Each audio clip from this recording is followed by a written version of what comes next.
Hello guys, पहले हम लोग प्रकृति को नमस्ते, प्रकृति माता को नमस्कार। आज आप लोग के बीच वेलकम टू ब्रिलियंट केमिस्ट्री।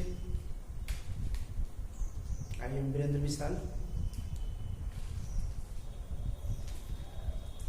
हम लोग इस कोरोना महामारी की आपदा में सफर कर रहे हैं और इस सफर में हमें पूरी उम्मीद है कि हम लोग अपने इम्यूनिटी पावर का ख्याल रखते हुए इसमें हम अच्छा करेंगे और हम अपनी पढ़ाई को, प्रिपरेशन को बरकरार रखेंगे और उम्मीद है कि आप लोग इस तैयारी को बरकरार रखे होंगे। तो आइए हम सब मिलकर इस केमिस्ट्री को, इस रसायन का रस पीने में तैयार रहें और हम लोग मिलकर इसके प्रिपरेशन में कोई कमी ना आने दें। तो इसीलिए आज ब्रिलियंट ट्यूटोरियल में मैंने चैप्टर आप लोग को स्टार्ट किया हूं, टचिंग, जिसका नाम है सरफेस केमिस्ट्री। ये सरफेस केमिस्ट्री क्या है? ये पान के पतैया पर कभी कभी, चलिए छोड़िए, जब हम लोग सुबह सुबह निकलते हैं टहलने के लिए तो देखते हैं कि पत्ता पे बहुत से ओस की बूंदे, बड़ा सुंदर लगता है। सुनहला ओस की बूंदे यानी वाटर का ड्रॉप उस पे जमा रहता है, बड़ा चलने में आनंद भी आता है। तो देखिएगा उसमें कि इस पर जो ड्रॉप है, जैसे इसमें लोग बोलता है कि ये जो बूंद जो है, ड्रॉप जो है, वाटर का जो ड्रॉप है, यह स्फेरिकल होता है। क्यों? अकॉर्डिंग टू फिजिक्स लोग बताते हैं सरफेस टेंशन इसमें पड़ रहा है। अच्छी बात है, आप लोग फिजिक्स भी अच्छा प्रिपरेशन कर रहे होंगे। तो इसमें सरफेस टेंशन तो है ही, दैट इज फिजिक्स के हिसाब से देखा जाए तो surface tension that is surface phenomena. तो ये एक सरफेस फिनोमेना हुई और इसे हम एक्सपेरिमेंटली देखते हैं। सुबह निकलिए, दिखाई देगा आपको। तो ये सरफेस फिनोमेना का ही स्टडी हम लोग करने जा रहे हैं। आज हम लोग जानेंगे इस सरफेस फिनोमेना क्या है। तो इस चैप्टर के नाम से ही पता चल रहा होगा, नाम है सरफेस फिनोमेना, सरफेस पे होने वाली घटना। भाई एक कोरोना भी घटना है और एक सरफेस पे होने वाली ये भी घटना है। चलिए आज हम इस घटना के बारे में स्टडी करें। तो सबसे पहले जानेंगे कि सरफेस केमिस्ट्री का डेफिनेशन क्या होता है। तो आप लोग देख रहे होंगे आपके बोर्ड पे, द ब्रांच ऑफ केमिस्ट्री, या हम the branch of physical chemistry भी कर सकते हैं। The branch of chemistry deals the phenomena, means घटना, that occurs at the surface. यानी केमिस्ट्री की वैसी ब्रांच जिसमें सरफेस पर अकर मीन्स उपस्थित। इससे भी ना समझे तो समझे आकर, सरफेस पे आकर जो फेनोमेना होगा उसी के बारे में स्टडी करेंगे। कितना इंटरेस्टेड है सरफेस पे आके? चलिए आज हम लोग सरफेस पे आके देखते हैं, कुछ तो होने वाला है। तो सरफेस केमिस्ट्री का डिफिनेशन सीधा हम सरफेस फेनोमेना, बस इतना ही याद रखिएगा, सरफेस फेनोमेना। वैसी केमिस्ट्री जिसमें हम स्टडी करें सरफेस फेनोमेना के बारे में, उसे हम कहेंगे सरफेस केमिस्ट्री। अब चलते हैं इस सरफेस केमिस्ट्री के अंदर मुख्य रूप से सरफेस फेनोमेना में एडजॉर्प्शन टॉपिक है, लेकिन हमें नॉलेज के ख्याल से इसमें एब्जॉर्प्शन और एडजॉर्प्शन दोनों का स्टडी करना है। डिटेल स्टडी एडजॉर्प्शन पढ़नी है, लेकिन थोड़ी सी स्टडी एब्जॉर्प्शन, क्यों? बेटर कंसेप्ट के लिए। तो हम सबसे पहले एडजॉर्प्शन की स्टडी करें। Adsorption surface phenomena, that is surface chemistry के अंदर जो स्टडी होगा वो सरफेस फिनोमेना होगा, लेकिन इसको बेटर कंसेप्ट के लिए इस चैप्टर के अंदर थोड़ी सी जानकारी हमें ले लेनी है एब्जॉर्प्शन का, ताकि हमें इस टॉपिक को समझने में कोई ज्यादा प्रॉब्लम क्रिएट ना हो, क्लियर समझा जाए। तो सबसे पहले हम लोग एब्जॉर्प्शन के बारे में जानते हैं। एब्जॉर्प्शन होता है, तो एब्जॉर्प्शन एक बल्क फिनोमेना है। Bulk phenomena, bulk phenomena means, जैसे मान लिया जाए कि हमने किसी कंटेनर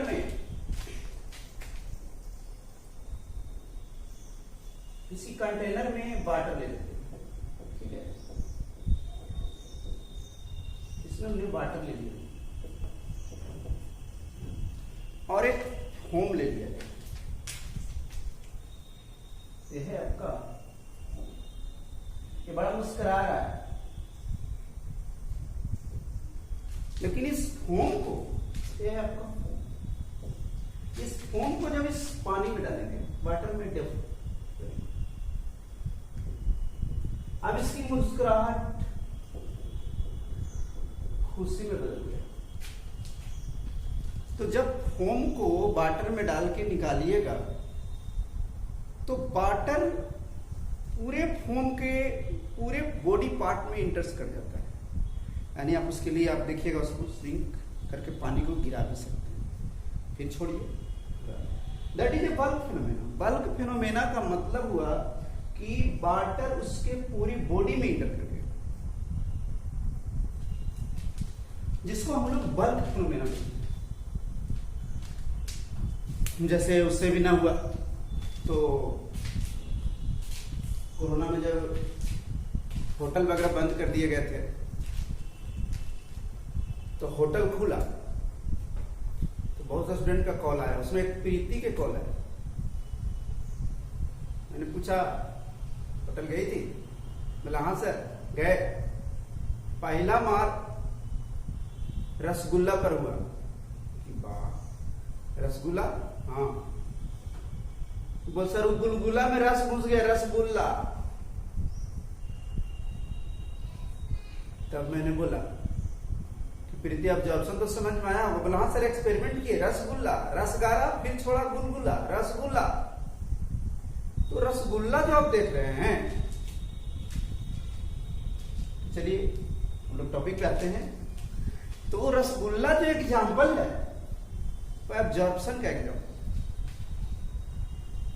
गुलाब जामुन भी इसको बोलते हैं लोग। थोड़ा कलर होता है तो ज्यादा इंटरेस्टेड होता है, अट्रैक्टेड होता है। तो रविशंकर बोला मैं तो गुलाब जामुन पर मार कर रहा था। बोला अच्छा दोनों ऑब्जर्वेशन पढ़ लिए, अच्छी बात, समझ में दोनों का ऑब्जर्वेशन आए। तो आप रसगुल्ला ले लीजिए, गुलाब जामुन लीजिए, फोम लीजिए, उसको वाटर में जब डालिएगा तो पानी उसका जो है या उसका रस जो है उसके बॉडी में पूरी तरह से इंटर कर जाता है। तो जो पूरे बॉडी में इंटर्स कर जाए उस फिनोमेना को हम लोग एब्जॉर्प्शन कहते हैं। स्पेलिंग पर ध्यान देंगे, एब्जॉर्प्शन। भाई दोनों में डिफरेंस है। तो डिफिनेशन देखिए, it is a phenomena in which one substance इंटर्स into another. जैसे यहां आपने जो फोम देख रहे हैं और एक वाटर, तो वाटर इंटर किया फोम, तो यानी यहां पर हम अगर समझें दैट इज इस तरह से कि एब्जॉर्प्शन होने के लिए टू फेज होनी चाहिए। एक फेज एब्जॉर्बेड प्लस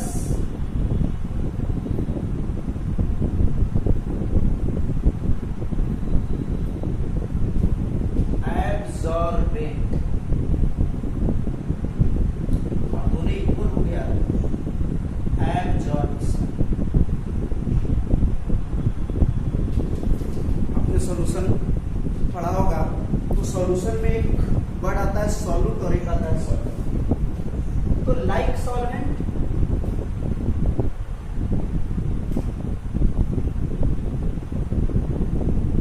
लाइक सॉल्यूट, तो यहां पर वाटर जब एंट्री किया होम में तो वाटर एब्जॉर्ब हो गया और होम जो हुआ वो एब्जॉर्बेंट हुआ, और दोनों एक टू फेज के मिलने से क्या हुआ एब्जॉर्प्शन हुआ। तो इस प्रकार हम एब्जॉर्प्शन का definition clear. It is phenomena in which one substance, एक सबस्टेंस इंटर्स अनदर सबस्टेंस, रस इंटर्स गुल्ला, that is rasgulla, uniformly distributed, uniformly मतलब पूरे उसके बॉडी में एक समान रूप से प्रवेश कर जाए थ्रू द बल्क, यानी बल्क पूरी तरह से, इज कॉल्ड एब्जॉर्प्शन।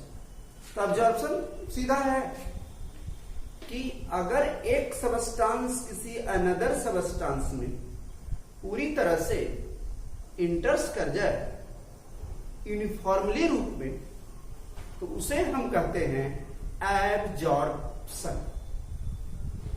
तो इस प्रकार एब्जॉर्प्शन, इसके बारे में और बहुत सा डिटेल हम लोग जाएंगे, जैसे example gulab jamun, foam in water, biscuit in T. आप बिस्कुट को जैसे ही टी में डालते हैं वो टी जो है इंटर्स कर जाता है बिस्कुट में, तो इसमें जो टी हुआ वो एब्जॉर्ब हो गया, बिस्कुट जो हुआ एब्जॉर्बेंट हो गया, और ये दोनों मिल करके प्रोसेस जो हुआ वो एब्जॉर्प्शन हो गया। तो इस प्रकार हम एब्जॉर्प्शन के बारे में थोड़ा सा और डिटेल चलेंगे, लेकिन इस चैप्टर को हम पहले एडजॉर्प्शन में एंट्री लेंगे।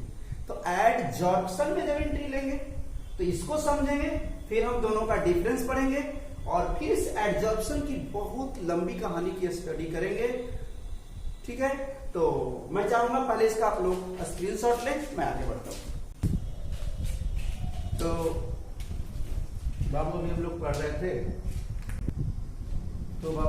पढ़ रहे थे एब्जॉर्प्शन। उसके बाद मैंने बोला इस चैप्टर में मेन रूप से हम लोग को एडजॉर्प्शन पढ़ना है। तो एडजॉर्प्शन की बात करें तो अभी आपने पढ़ा था कि एडजॉर्प्शन जो है वो सरफेस फिनोमेना है।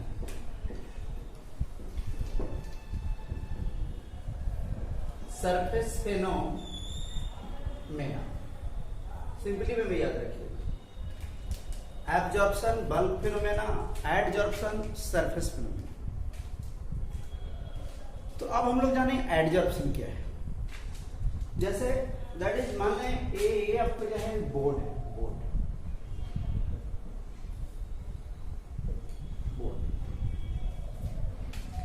और बोर्ड पे हम लोग लिख रहे हैं।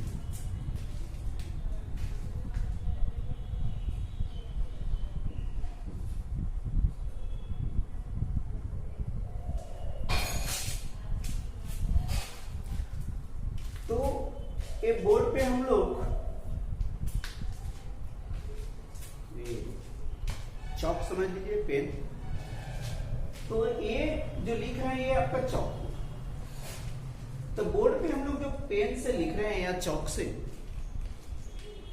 तो बोर्ड के सरफेस पे हम लोग पेन या चौक यूज कर रहे हैं। तो ये सरफेस फिनोमेना हुआ। कैसे सरफेस फिनोमेना हुआ?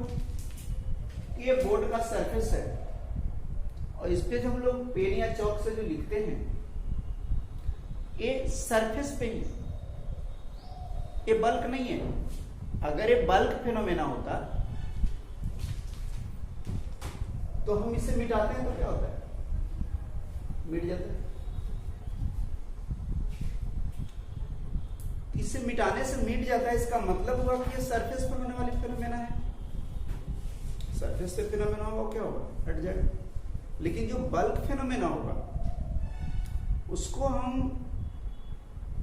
दोनों को सेपरेट इजी वे में नहीं कर सकते, तो बल्क हो गया। तो एडजॉर्प्शन, जैसे कहा जाए कि writing on the board can be call this absorption, no. ये बोर्ड पर हम लोग जो लिख रहे हैं ये एब्जॉर्प्शन हो सकता है, नहीं। तो क्या होगा, एडजॉर्प्शन होगा। कैसे? It is a phenomena in which one substance on the surface of another substance, जब एक सबस्टांस सरफेस के अनदर सबस्टांस पर आएगा तो देखिएगा कि मान लिया चौक वगैरह को इंक में डुबा दिया, तो देखिएगा कि चौक को इंक में डुबाते हैं तो उसके ऊपर में कंसंट्रेशन हायर होता है, उसके अंदर में इंटर्स यानी अंदर में प्रवेश नहीं करता है। जैसे मान लिया इसको देखिए, तो ये जो है ये सरफेस फिनोमेना है। सरफेस फिनोमेना क्या है, देख रहे हैं यहां पर इंक है, लेकिन अगर इसको हम यहां से उखाड़ दें, अगर यहां पे इसके अंदर में प्रिंटर्स नहीं किया, इसके अंदर में इंटर्स नहीं करने का मतलब है कि सरफेस फिनोमेना। अगर बल्क फिनोमेना कब होता, जब एक पूरी तरह से इसके बॉडी में इंटर्स कर दे, तो हो गया सरफेस फिनोमेना। तो एक सबस्टांस किसी अदर सबस्टांस के सरफेस पे देख लीजिए जाकर अटैच हो जाए और उस सरफेस का कंसंट्रेशन क्या हो जाए, हायर हो जाए, तो that phenomena is called adsorption. अब हम लोग चलते हैं एडजॉर्प्शन के बारे में डिटेल स्टडी करते हैं। तो एडजॉर्प्शन की बात करें तो एडजॉर्प्शन इसमें 2 फेज होते हैं। जैसे भाई कोई मिलेगा तो मिलने के लिए 2 का होना जरूरी है, एक आएगा उसके सरफेस पर और एक उसको अपने सरफेस पे बुलाएगा। तो दोनों के बीच तो एक जो एडजॉर्ब करेगा और एक दूसरा कौन होगा जिसका एडजॉर्प्शन होगा। एक एडजॉर्ब करेगा और दूसरा जो एडजॉर्प्शन होगा। तो इसके लिए 2 फेज होते हैं। एक होते हैं adsorbed, the substance which is being adsorption, ठीक है। और एक जो फेज होते हैं एडजॉर्बेंट,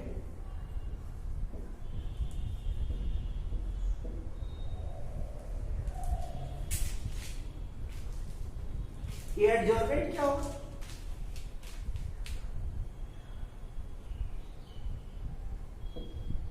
ऑन द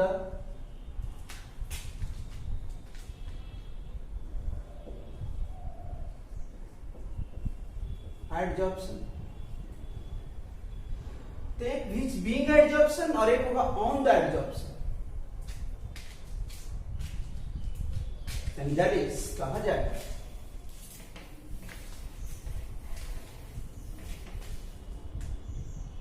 कि ये क्या होगा, एडजॉर्बेंट, जिसका एडजॉर्प्शन होगा और जिसका एडजॉर्प्शन होगा, और एक होगा एडजॉर्बेट,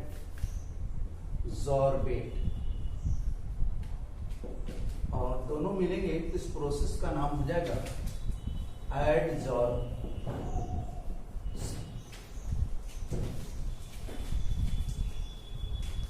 एडजॉर्बेंट और एडजॉर्बेंट लाइक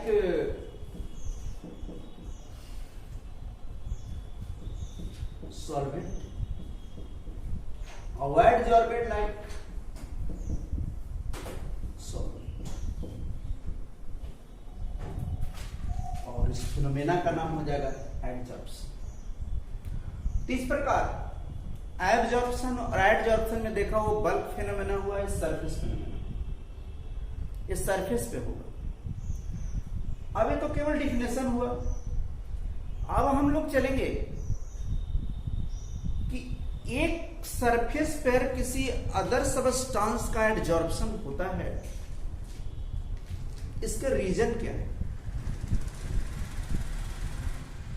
एक बुल आएगा, दूसरा उसके सरफेस पे आएगा, भाई एक बुल आएगा और दूसरा उसके सरफेस पे आएगा। क्यों? ये कुछ कुछ क्यों होगा? कुछ तो है। तो चलिए आगे देखते हैं। इसका रीजन हमें पढ़ना है। रीजन फॉर एडजॉर्प्शन है, ठीक है। तो रीजन फॉर एडजॉर्प्शन इस टॉपिक को देखिए। तो बाबू हम लोग पढ़ रहे थे एडजॉर्प्शन, तो बताया एडजॉर्प्शन क्यों होता है। तो कोई एक वस्तु अदर वस्तु पे, यानी वन सबस्टांस अदर सबस्टांस पर एडजॉर्प्शन कब होता है।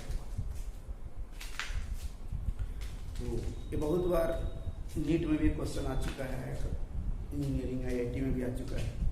तो इसका अगर सटीक ऑब्जेक्टिव रीजन जाना जाए तो एक ही रीजन है, to balance the unbalanced force.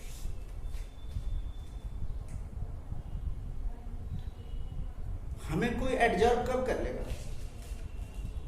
जब हम अनबैलेंस होंगे।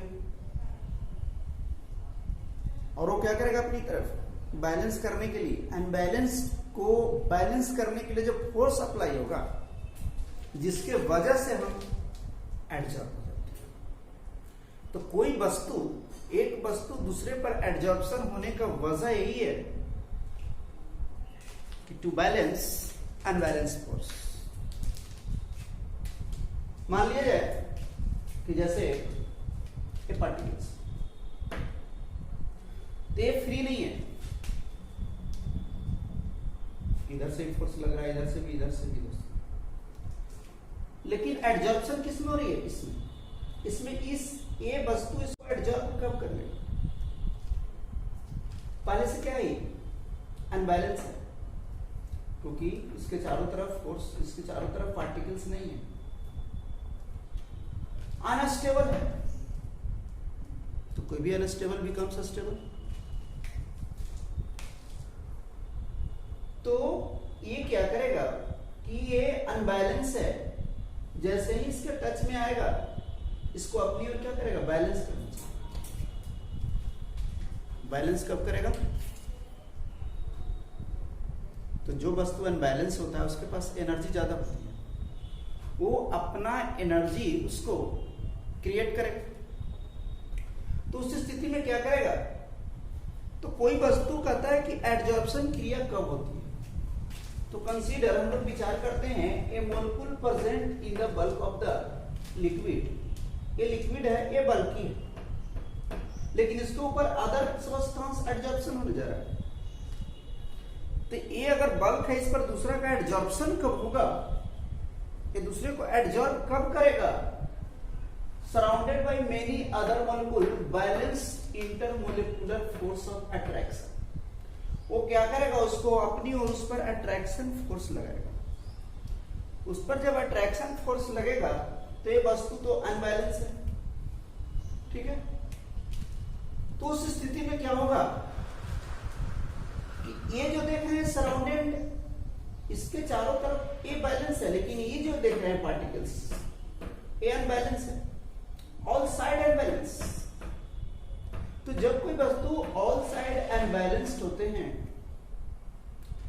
तो जो पार्टिकल जो है इसको पर ये अनबैलेंस को अपनी ओर फोर्स अप्लाई करता है, इसके लिए क्या करता है, मोर एनर्जी, एनर्जी देगा। तो एनर्जी जब अप्लाई करेगा तो इसको अपनी ओर क्या करेगा, इसको अट्रैक्ट करेगा। ये अनस्टेबल है, स्टेबिलिटी को करना चाहेगा। जैसे आप मिट्टी पे पानी को गिराइए तो आप देखते होंगे कि मिट्टी पर जब पानी को गिराया जाता है, सॉइल पे जब वाटर का ड्रॉप किया जाता है तो देखिएगा एनर्जी,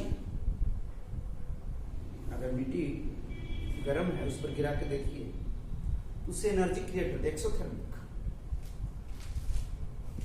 तो सरफेस फिनोमेना जो होगा वो एक्सोथर्मिक होगा। क्या होगा, वो देखिएगा कि एनर्जी क्रिएट करता है, और एनर्जी क्रिएट करने के कारण जो वाटर ऊपर से जो गिराई जाती है सॉइल के ऊपर, वो अनस्टेबल था, उसको अपनी ओर क्या करता है, एनर्जी क्रिएट करके, इसके पास मोर एनर्जी होता है, एनर्जी क्रिएट करके अपनी ओर उसको क्या करता है, अट्रैक्ट करता है, क्योंकि वो अनबैलेंस है। और जिसके वजह से उसके सतह पर जाकर वो अट्रैक्ट हो जाता है, और उसी वजह से उसमें एब्जॉर्प्शन की क्रिया हो जाती है। तो अगर क्वेश्चन आए, पूछे जाते हैं what is reason for absorption, तो इसका रीजन यही होगा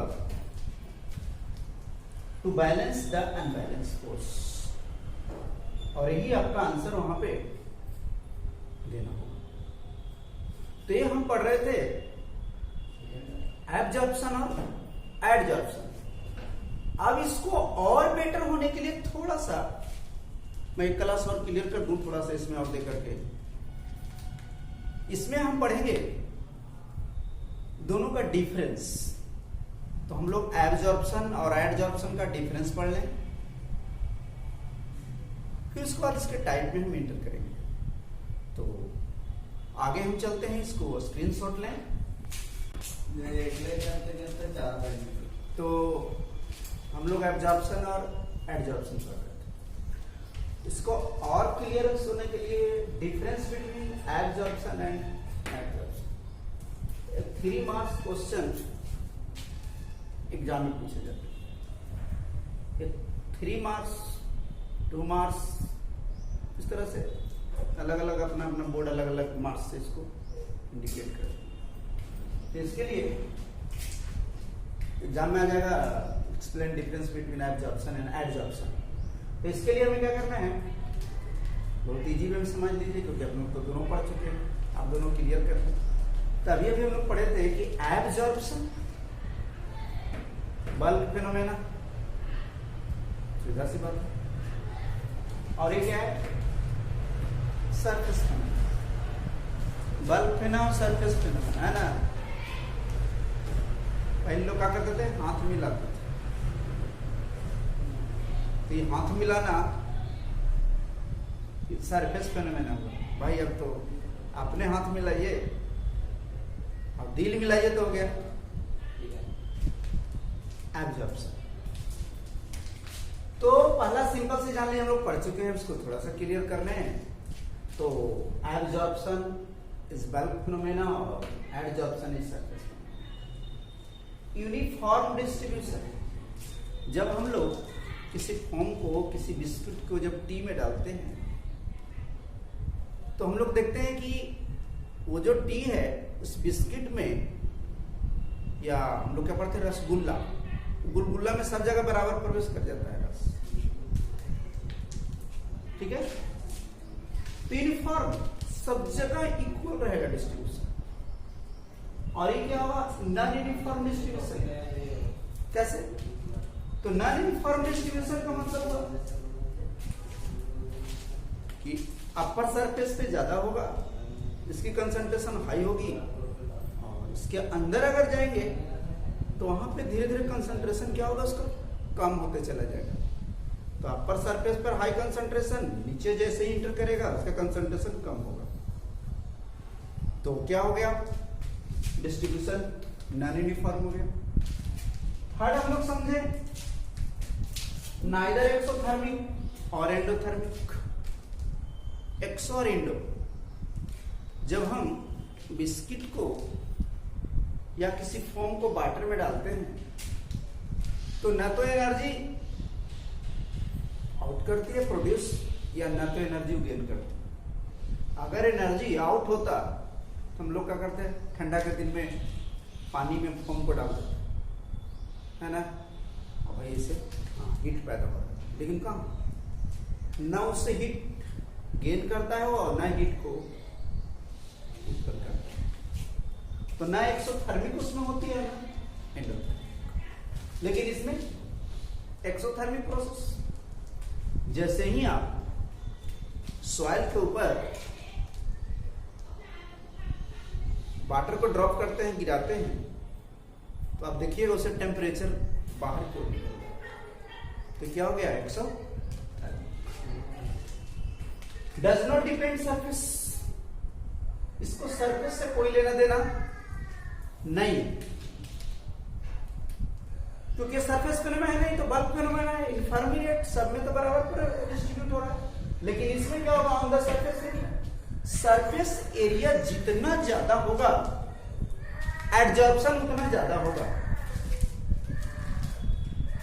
तो इसमें क्या होगा कि सरफेस एरिया बढ़ेगा। जैसे मान लीजिए एक आप ईट ब्रिक्स ले लीजिए और एक ब्रिक का टुकड़ा कर लीजिए, देखिए वाटर को कौन ज्यादा एडजॉर्ब करेगा, ब्रिक। तो ब्रिक में एडजॉर्प्शन ज्यादा होगा, तो इसमें एडजॉर्प्शन की क्रिया ज्यादा होती है, यानी वो डिपेंड करेगा surface area. Rate adsorption uniform rate, बोले सब जगह बराबर रेट में होगा। और ये क्या होगा, जब आप मिट्टी के ऊपर वाटर को ड्रॉप करते हैं तो देखिएगा स्टार्टिंग में, बिगिनिंग में बहुत तेजी से उसको अपनी ओर एडजॉर्ब करता है, और फिर धीरे धीरे नीचे की ओर जब प्रवेश करता है वाटर तो धीरे धीरे स्लो हो जाता है। तो बिगिनिंग में क्या होगा, एडजॉर्प्शन रैपिड होगा, तेजी से होगा, और फिर धीरे धीरे फॉल डाउन, नीचे जाते जाते क्या होगा, कमते चला जाता है। तो इस प्रकार से ये क्वेश्चन आपका पूछे जाते हैं। डिफरेंस, इस चैप्टर में हम लोग डिटेल एडजॉर्प्शन पढ़ेंगे। ये बहुत लंबी टॉपिक है और मैं चाहूंगा बहुत टॉपिक को इजी वे में क्लियर करूंगा। तो मैं अगले दिन आप लोग को क्लास चलाएंगे टाइप ऑफ एडजॉर्प्शन,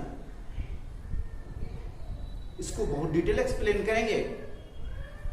और हम लोग इस कोरोना महामारी में पढ़ाई को जारी रखेंगे और चैप्टर वाइज हम लोग चाहेंगे इस चैप्टर को क्लियर करते रहेंगे।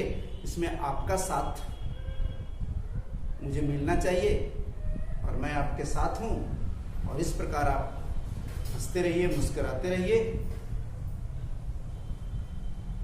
जय भारत।